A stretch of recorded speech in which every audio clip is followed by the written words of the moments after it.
नमस्कार दोस्तों, stock market studies में फिर से एक बार आपको बहुत-बहुत स्वागत है। तो आज मैं फिर से आपके सामने कुछ इंपॉर्टेंट कंपनी का अपडेट शेयर करने वाला हूँ, तो इस वीडियो को पूरा लास्ट तक देखना और अभी तक अपने चैनल को सब्सक्राइब नहीं किया तो जरूर कर लेना।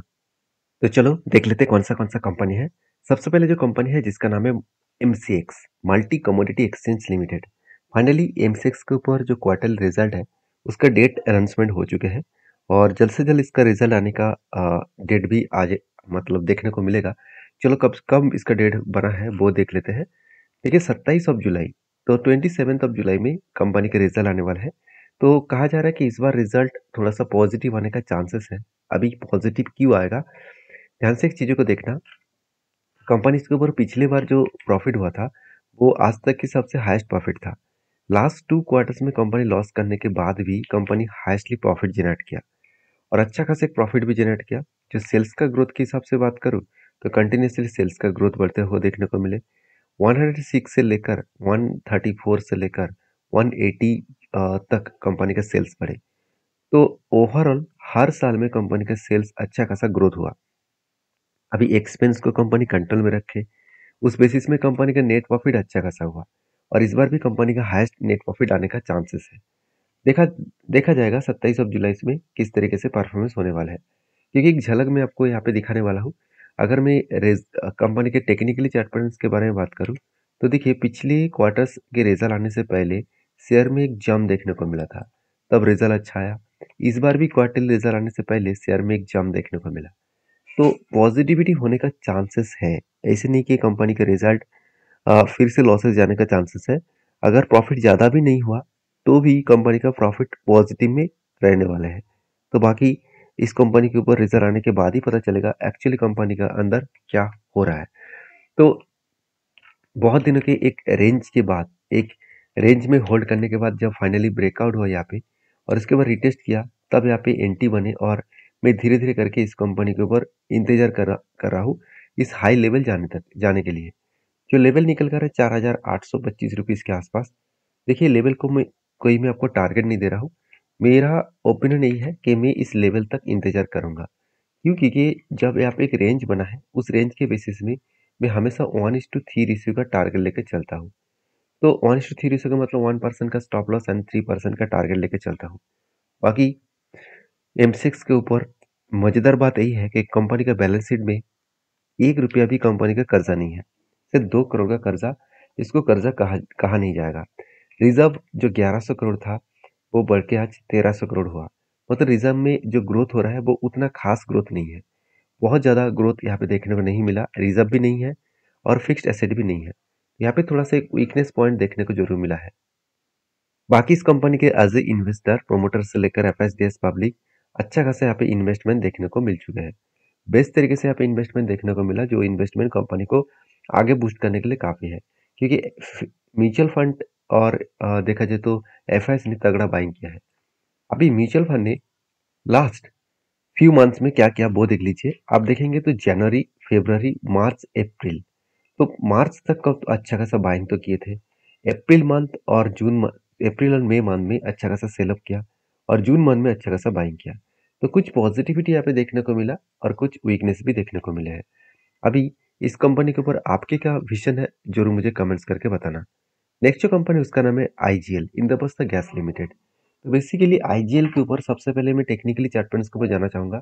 देखिए आईजीएल के ऊपर जब यहाँ पे कप विद 100 पैटर्न्स बना और फाइनली एक ब्रेकआउट भी हुआ और शानदार तरीके से कंफर्मेशन भी हुआ, उसके बाद देखिए कंपनी धीरे धीरे करके ऊपर जा रहा है। तो अगर ऊपर जाएगा तो कहाँ तक जाने का चांसेस है। पहली बात, अगर प्रीवियस डेटा को देखेंगे कंपनी का एक हाई है, वो भी एक स्ट्रांगली देखा जाए तो एक स्ट्रांगली हाई जरूर कहूंगा, क्योंकि यहाँ पे एक रेजिस्टेंस कम सप्लाई जोन भी है और इसका लाइफ टाइम हाई भी है। तो यहाँ पे रेजिस्टेंस कम सप्लाई जोन क्यों बता रहा हूँ, क्योंकि देखिए यहाँ से ही कंपनी के ऊपर बिग फॉल हुआ था।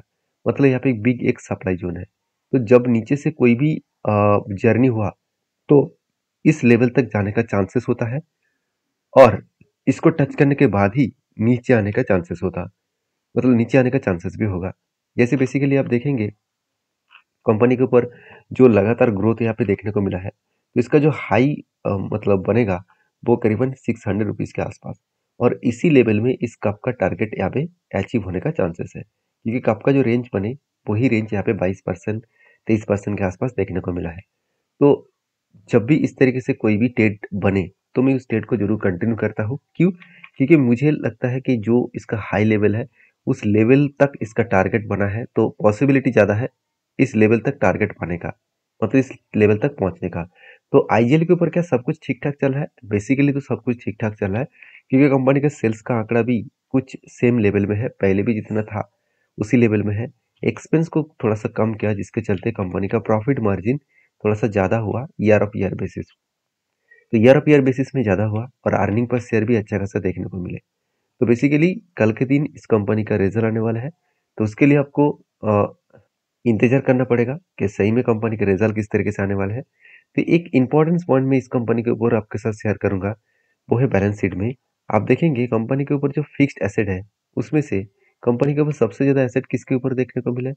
Plant and machinery. क्योंकि देखिए आईजीएल जो है वो उसके प्लांट एंड मशीनरी में सबसे ज्यादा कंपनी का इन्वेस्टमेंट हो रहा है। क्योंकि देखिए कंपनी का जो काम है वो सीएनजी गैस के ऊपर सबसे ज़्यादा काम करते हैं। चलो एक बार मैं आपको दिखाई देता हूँ और भी आपको आसानी होगा पहचानने में। देखिए कंपनी का जो बिजनेस है वो कंपोस्ट जो नेचुरल गैस है, मतलब सीएनजी, सीएनजी के ऊपर कंपनी 75% काम कर रहा है, पीएनजी के ऊपर 25% और बाकी आदर्श के ऊपर कुछ भी नहीं है। तो कुल मिलाकर पूरा का पूरा होल्डिंग जो है दोनों प्रोडक्ट के ऊपर है और 100% कंपनी इस प्रोडक्ट मतलब इस प्रोजेक्ट के ऊपर काम कर रहा है। और मुझे लगता है जो सिचुएशन बना है उस सिचुएशन के बेसिस में कंपनी के ऊपर एक अच्छा खासा ग्रोथ फ्यूचर में आने का चांसेस है, क्योंकि सीएनजी का डिमांड भी बढ़ रहा है और पीएनजी के भी डिमांड बढ़ रहा है। तो देखिए दिल्ली गवर्नमेंट ने एक अनाउंसमेंट किया था कि सीएनजी को बंद करेंगे, सीएनजी जितने सारे गाड़ियां चल रहे हैं उसको बंद करेंगे, उसके जगह पे ईवी लेके आएगा। देखिए ईवीज मार्केट अपकमिंग टाइम्स में ग्रोथ होने के लिए बहुत ज़्यादा टाइम लगेगा, क्योंकि ईवीज मार्केट इतना जल्द से जल्द ग्रोथ नहीं होगा। तो उस जगह पे कंपनी ऑब्वियसली उस प्लेस को रिकवरी जरूर करेगा। तो बाकी आईजीएल के ऊपर मैं तो बुलिश हूँ, आपके क्या राय है जरूर मुझे कमेंट्स करके बता सकते हैं। नेक्स्ट जो कंपनी उसका नाम है अशोक लेलैंड।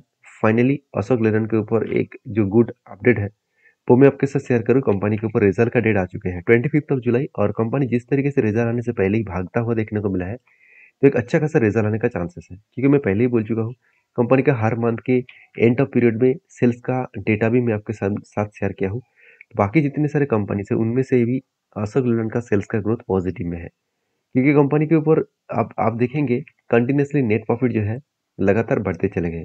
जो कंपनी का 4% डेप्थ ऑफ इक्विटी है उसके बाद भी कंपनी इतने शानदार प्रॉफिट कर रहा है, ये सबसे बड़ी बात है। क्योंकि आप खुद ही देख लीजिए कंपनी का सेल्स कितना है, करीबन 1300 करोड़, 13,500 करोड़। एक्सपेंस कितना है, 10,900 करोड़।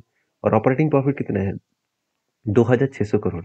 कंपनी सबसे ज्यादा देखिए यहाँ पे इंटरेस्ट पेमेंट कर रहा है, करीबन 850 करोड़ के आसपास इस बार इंटरेस्ट पेमेंट किया। और इंटरेस्ट ज्यादा पेमेंट करने के कारण कंपनी का प्रॉफिट मार्जिन थोड़ा सा कम हो गया, क्योंकि ऑपरेटिंग प्रॉफिट कितना था, 2,600 करोड़। और टैक्सेशन, इंटरेस्ट, डिप्रिसिएशन सब कुछ पेमेंट करने के बाद कंपनी का नेट प्रॉफिट 934 करोड़ तक देखने को मिला था। मतलब एक अच्छा खासा पॉजिटिविटी यहाँ पे देखने को मिले। तो अशोक लेलैंड के ऊपर इसलिए मैं बुलिश हूँ, क्योंकि जो लोग सोच रहे हैं कि कंपनी का डेप्थ बहुत ज्यादा है, मैं एक बार इस कंपनी के ऊपर एक बार डेटा दिखा दूं तो आप खुद ही देख सकते हैं कंपनी का डेप्थ ऑब्वियसली बहुत ज्यादा है। पहले तो 3.46 था, उसके बाद 3.8 बना, उसके बाद 4.5। अभी क्वेश्चन मार्क ये है कि कंपनी के ऊपर लगातार कर्जा क्यों बढ़ते चले जा रहे हैं।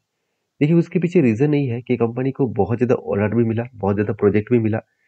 इस न्यूज को आपके साथ शेयर भी किया था। Ashok Leyland to supply 2104 passenger buses to Maharashtra state transport. तो देखिए लगातार उसको जो प्रोजेक्ट मिलते चले जा रहे हैं और वो भी बस का ऑर्डर्स कंपनी को मिलते चले जा रहे हैं।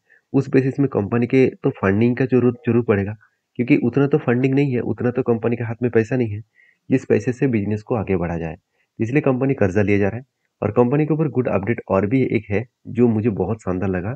कंपनी गुड डिसीजन लिया। आप देख सकते हैं Ashok Leyland arms Hinduja tech to acquire Germany basis company Tecosim.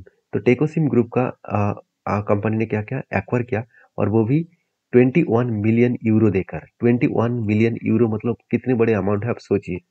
तो क्या टेकोसिम को क्यों एक्वायर किया, क्योंकि टेकोसिम ग्रुप ऑब्वियसली इसी प्रोजेक्ट के ऊपर काम करते हैं, ऑटो इंडस्ट्रीज के ऊपर ही काम करते हैं। तो इसीलिए हिंदुजा ग्रुप के जो अशोक लेलैंड कंपनी है तो वो इस तरीके से डिसीजन लिया है।